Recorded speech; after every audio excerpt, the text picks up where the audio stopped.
ನಮಸ್ಕಾರ. ನಾನು ಪವಿತ್ರ ಭಾಗವತ್, ಮಿಸೆಸ್ ಭಾಗವತ್ ಚಾನಲ್ಗೆ ನಿಮ್ಮೆಲ್ರಿಗೂ ಪ್ರೀತಿಯ ಸ್ವಾಗತ. ಇವತ್ತಿನ ವಿಡಿಯೋದಲ್ಲಿ ಮನೆಯಲ್ಲಿ ಚಟ್ನಿ ಪೌಡ್ರನ್ನು ಯಾವ ರೀತಿಯಾಗಿ ಮಾಡೋದಂತ ತೋರಿಸ್ತಾ ಇದ್ದೇನೆ. ಸ್ವಲ್ಪ ವಾಯ್ಸ್ ಚೇಂಜ್ ಆಗಿದೆ, ದಯವಿಟ್ಟು ಸಹಕರಿಸಿ ವಿಡಿಯೋವನ್ನು ನೋಡಿ ಸಪೋರ್ಟ್ ಮಾಡಿ ಅಂತ ಕೇಳ್ಕೊಳ್ತೇನೆ. ಈ ಚಟ್ನಿ ಪುಡಿಯನ್ನು ಮಾಡ್ಕೊಳ್ಳಿಕ್ಕೆ ಮೊದಲಿಗೆ ಒಂದು ಪ್ಯಾನನ್ನು ಬಿಸಿಗಿಟ್ಟು ಅದರಲ್ಲಿ 1/4 ಕಪ್ ಆಗುವಷ್ಟು ನೆಲಗಡಲೆ ಬೀಜವನ್ನು ಹಾಕ್ಕೊಂಡಿದ್ದೇನೆ. ಇದಕ್ಕೆ ಎಣ್ಣೆ ಏನು ಹಾಕೋದು ಬೇಡ, ಡ್ರೈ ಆಗಿಯೇ ಚೆನ್ನಾಗಿ ಹುರ್ಕೊಳ್ಬೇಕು. ನೆಲಗಡಲೆ ಬೀಜ ಸ್ವಲ್ಪ ಹುರಿದಾದ ನಂತರ ಇದಕ್ಕೆ ನಾನು ಕಡಲೆ ಬೇಳೆಯನ್ನು ಹಾಕ್ಕೊಳ್ತಾ ಇದ್ದೇನೆ. ನೆಲಗಡಲೆ ಬೀಜ ಎಷ್ಟು ತೊಗೊಂಡಿದ್ದೇನೆ ಅಷ್ಟೇ ಪ್ರಮಾಣದಲ್ಲಿ ಕಡಲೆ ಬೇಳೆಯನ್ನು ಹಾಕ್ಕೊಳ್ತಾ ಇದ್ದೇನೆ. 1/4 ಕಪ್ ಆಗುವಷ್ಟು ಕಡಲೆ ಬೇಳೆಯನ್ನು ಕೂಡ ಇದಕ್ಕೆ ಹಾಕ್ಕೊಂಡಿದ್ದೇನೆ. ಇದನ್ನು ಕೂಡ ಸ್ವಲ್ಪ ಹೊತ್ತು ಹುರ್ಕೊಳ್ತೇನೆ. ನೆಲಗಡಲೆ ಸ್ವಲ್ಪ ಜಾಸ್ತಿ ಟೈಮ್ ತಗೊಳ್ಳುತ್ತದೆ ಕಡಲೆ ಬೇಳೆ ಹುರಿಯೋದಕ್ಕಿಂತ. ಹಾಗಾಗಿ ಮೊದಲಿಗೆ ನೆಲಗಡಲೆಯನ್ನು ಹಾಕ್ಕೊಂಡು ನಂತರ ಕಡಲೆ ಬೇಳೆಯನ್ನು ಹಾಕ್ಕೊಂಡು ಸ್ವಲ್ಪ ಹೊತ್ತು ಹುರಿದಾದ ನಂತರ 3/4 ಕಪ್ ಆಗುವಷ್ಟು ಉದ್ದಿನ ಬೇಳೆಯನ್ನು ಹಾಕ್ಕೊಂಡಿದ್ದೇನೆ. ಒಂದು ವೇಳೆ ನಿಮಗೆ ಯಾವುದನ್ನು ಎಷ್ಟು ಹೊತ್ತಿಗೆ ಹಾಕಬೇಕು ಅಂತ ಗೊತ್ತಾಗೋದಿಲ್ಲ ಅಂತ ಅಂದರೆ ಸಪ್ರೇಟ್ ಆಗಿ ಎಲ್ಲವನ್ನ ಚೆನ್ನಾಗಿ ಹುರಿದು ತೆಗೆದಿಟ್ಕೊಳ್ಬೋದು.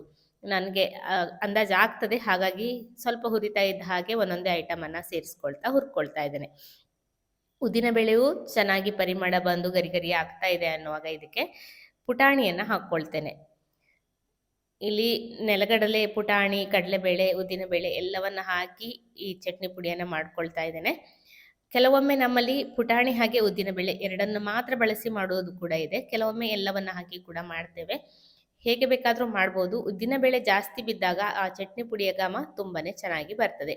1/2 ಕಪ್ ಆಗುವಷ್ಟು ನಾನು ಪುಟಾಣಿಯನ್ನು ಹಾಕೊಂಡು ಹುರ್ಕೊಂಡಿದ್ದೇನೆ. ಚೆನ್ನಾಗಿ ಪರಿಮಳ ಬಂದಿದೆ, ಎಲ್ಲವೂ ಕೂಡ ಹದವಾಗಿ ಹುರಿದಾಗಿದೆ. ಅದನ್ನು ಒಂದು ಪಾತ್ರೆಯಲ್ಲಿ ಹಾಕಿ ತಣ್ಣಗಾಗಲಿಕ್ಕೆ ಬಿಡ್ತೇನೆ. ಈಗ ಇನ್ನೊಂದು ದೊಡ್ಡ ಬಾಣಲೆಯನ್ನು ಬೆಸಿಗಿಟ್ಕೊಂಡು ಅದರಲ್ಲಿ ಒಣ ಮೆಣಸನ್ನು ಹಾಕ್ಕೊಳ್ತಾ ಇದ್ದೇನೆ. ನಾನಿಲ್ಲಿ ಒಂದು 50 ತನಕ ಬ್ಯಾಡಗಿ ಮೆಣಸನ್ನು ಬಳಸ್ತಾ ಇದ್ದೇನೆ. ನಾನು ಬಳಸಿದ ಪ್ರಮಾಣಕ್ಕೆ ಇಷ್ಟು ಮೆಣಸನ್ನು ಬಳಸ್ತಾ ಇದ್ದೇನೆ. ಬ್ಯಾಡಗಿ ಮೆಣಸು ಜಾಸ್ತಿ ಖಾರ ಇರೋದಿಲ್ಲ. ನಂತರ ನಾನು ಇದಕ್ಕೆ ಸ್ವಲ್ಪ ಜೀರಿಗೆ ಮೆಣಸು ಅಥವಾ ಗಾಂಧಾರಿ ಮೆಣಸನ್ನು ಕೂಡ ಹಾಕ್ಕೊಳ್ತೇನೆ. ಹಾಗಾಗಿ 50 ಬ್ಯಾಡಗಿ ಮೆಣಸನ್ನು ಬಳಸಿದ್ದೇನೆ. ಮೆಣಸನ್ನು ಹುರಿಯುವಾಗ ಸ್ವಲ್ಪ ಎಣ್ಣೆಯನ್ನು ಹಾಕಿ ಹುರಿದಾಗ ಘಮವು ಕೂಡ ಚೆನ್ನಾಗಿ ಬರ್ತದೆ. ಹಾಗೆ ಸ್ವಲ್ಪ ಘಾಟ್ ಕಡಿಮೆ ಇರ್ತದೆ, ತುಂಬ ಘಾಟ್ ಬರುವುದಿಲ್ಲ. ಹಾಗೆ ಚೆನ್ನಾಗಿ ಹುರಿಲಿಕ್ಕೂ ಕೂಡ ಇದು ಹೆಲ್ಪ್ ಆಗ್ತದೆ. ಮೆಣಸೆಲ್ಲ ಗರಿ ಆಗುವ ತನಕ 2 ಸಟಕದ ಸಹಾಯದಿಂದ ಆ ಕಡೆ ಈ ಕಡೆ ಮುಗಿಸ್ಕೊಳ್ತಾ ಗರಿ ಆಗುವ ತನಕ ಹುರಿದು ಅದನ್ನು ಕೂಡ ತಣ್ಣಗಾಗಲಿಕ್ಕೆ ಬಿಟ್ಟಿದ್ದೇನೆ. ಈಗ ಮತ್ತೆ ಫ್ರೈಯಿಂಗ್ ಪ್ಯಾನನ್ನು ಬಿಸಿಗಿಟ್ಟು ಸ್ವಲ್ಪ ಇಂಗನ್ನು ಹಾಕಿ ಎಣ್ಣೆಯನ್ನು ಹಾಕಿ ಹುರ್ಕೊಳ್ತಾ ಇದ್ದೇನೆ. ಇಂಗಿಗೆ ಎಣ್ಣೆಯನ್ನು ಹಾಕಿ ಹುರಿದಾಗ ಒಳ್ಳೆ ಘಮ ಬರ್ತದೆ. ಹಾಗೆ ಹಾಕಿದರೆ ಅಷ್ಟು ಚೆನ್ನಾಗಿ ಪರಿಮಳ ಬರುವುದಿಲ್ಲ. ಹಾಗಾಗಿ ಎಣ್ಣೆಯಲ್ಲಿ ಹಾಕಿ ಹುರ್ಕೊಂಡು ನಂತರ ಹುಳಿಗೆ ಹುಣಸೆ ಹಣ್ಣು, ಸ್ವಲ್ಪ ಕರಿಬೇವಿನ ಸೊಪ್ಪನ್ನು ಹಾಕಿ ಇದನ್ನು ಕೂಡ ಚೆನ್ನಾಗಿ ಹುರ್ಕೊಳ್ತೇನೆ. ಕರಿಬೇವಿನ ಸೊಪ್ಪು ತುಂಬ ಹಾಕಿದರೆ ಆರೋಗ್ಯಕ್ಕೆ ಒಳ್ಳೇದು ಹೌದು, ಆದರೆ ಅದರದ್ದೇ ಒಂದು ಕಹಿಯ ಅಂಶ ಇರ್ತದೆ, ಒಂದು ರೀತಿ ಒಗರಿನ ಅಂಶ, ಏನೋ ಒಂದು ರೀತಿ ಸ್ವಲ್ಪ ಕಹಿ ಬರ್ತದೆ ಅದು. ಹಾಗಾಗಿ ಸ್ವಲ್ಪ ಹಾಕ್ಕೊಂಡಿದ್ದೇನೆ ನಾನು. ನಂತರ ಜೀರಿಗೆ ಮೆಣಸನ್ನು ಒಂದು 20-25 ಖಾರಕ್ಕೆ ಹಾಕ್ಕೊಂಡಿದ್ದೇನೆ. ನಂತರ 1 ಕಪ್ ಆಗುವಷ್ಟು ತುರಿದಿರುವ ಕೊಬ್ಬರಿಯನ್ನು ಹಾಕ್ಕೊಳ್ತಾ ಇದ್ದೇನೆ. ಕೊಬ್ಬರಿಯನ್ನು ಹಾಕಿ ಇದನ್ನು ಒಮ್ಮೆ ಮಿಕ್ಸ್ ಮಾಡಿಕೊಂಡು ಬಾಣಲೆಯ ಬಿಸಿಗೆ ಅದು ಚೆನ್ನಾಗಿ ಹುರಿದ ಹಾಗೆ ಆಗ್ತದೆ. ಒಣ ಕೊಬ್ಬರಿ ಆಗಿರೋದ್ರಿಂದ ನೀರಿನ ಪಸೆ ಏನು ಇಲ್ಲ. ಹಾಗಾಗಿ ಸ್ವಲ್ಪ ಹೊತ್ತು ಇದನ್ನು ಹುರಿದು ತಣ್ಣಗಾಗಲಿಕ್ಕೆ ಬಿಡ್ತೇನೆ. ನೀರಿನ ಅಂಶ ಇದೆ ಅಂತಾದರೆ ಬಿಸಿಲಿನಲ್ಲಿ ಒಣಗಿಸಿ ಬಳಸೋದು ಉತ್ತಮ.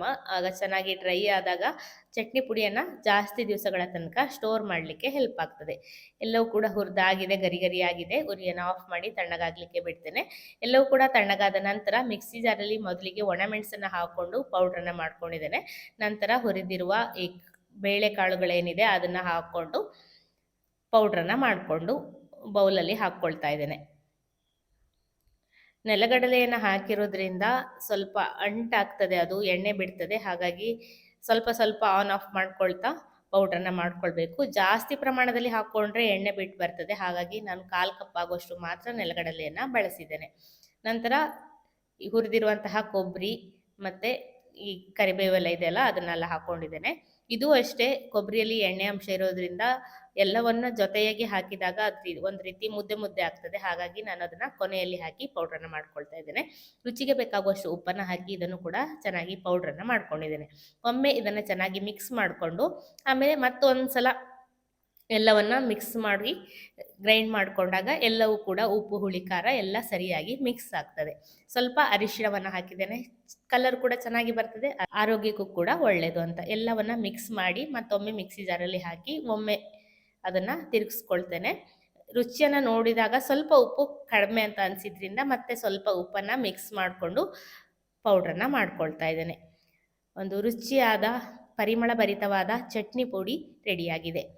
ದೋಸೆಗೆ, ಇಡ್ಲಿಗೆ ಎಲ್ಲ ತುಂಬಾ ಚೆನ್ನಾಗಾಗ್ತದೆ. ಖಂಡಿತ ಮನೆಯಲ್ಲಿ ಮಾಡಿ ನೋಡಿ. ಇಷ್ಟ ಆದರೆ ವಿಡಿಯೋಗೊಂದು ಲೈಕ್ ಮಾಡಿ, ಶೇರ್ ಮಾಡಿ, ಅನಿಸಿಕೆಯನ್ನು ಕಮೆಂಟಲ್ಲಿ ತಿಳಿಸಿ. ಹಾಗೆ ಚಾನಲನ್ನು ಸಬ್ಸ್ಕ್ರೈಬ್ ಮಾಡಿಕೊಂಡು ಸಪೋರ್ಟ್ ಮಾಡಿ ಅಂತ ಕೇಳ್ಕೊಳ್ತೇನೆ.